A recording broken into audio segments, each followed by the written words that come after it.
mayam ay wam hai ke ba ay na sumogi family nupa gi family da hari se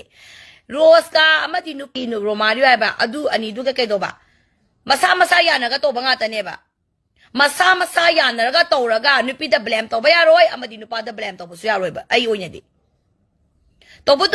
akhoi nu u de se legally moi siele waroi po pura ba ne ba moi legal bound to gra ba ne ba waroi po pu gra ba ne ba moi se waroi po pu ba lei ra ba nupi nupa matana atopa nupa sen ba ya de atopa nupi sen sunya ya de ba masigi wasidi nupa mayum na nupi mayum sida haiza ga da bani nupa mayum du na nupi du pam dre ha ba ta ga su nupi du ki maram sar phajadre ha ba ta ga su ko du ki waroi po puri no why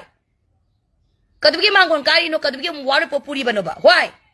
waru popura ga leya ba rose kaktagi wana te everything ne nupa mana waru popura ga siela ga waru popura ga leya ba nupa matana atopa ni pisen me ade man atopa ni pisen ni mata ga su hani ki kesto lo shana ga da bane ido aina mapada haizagi ba se no ya uzikti amana su kauni kon kan ni maduna kwai fa badi no legally chalo ha bane ba legally chalo legal da law da sangzo ha bane ba na koi imung manungda law da police surrender tau law da sangza ga bane ba mogi whole family da law da sangza ga bane ba kari maram gi no ba tar ga di waru popu raga chila ga leira ga waru popu ba loira ga magi machanu pa du na atopa nu pichen ba sa shunya ya de ba law na si se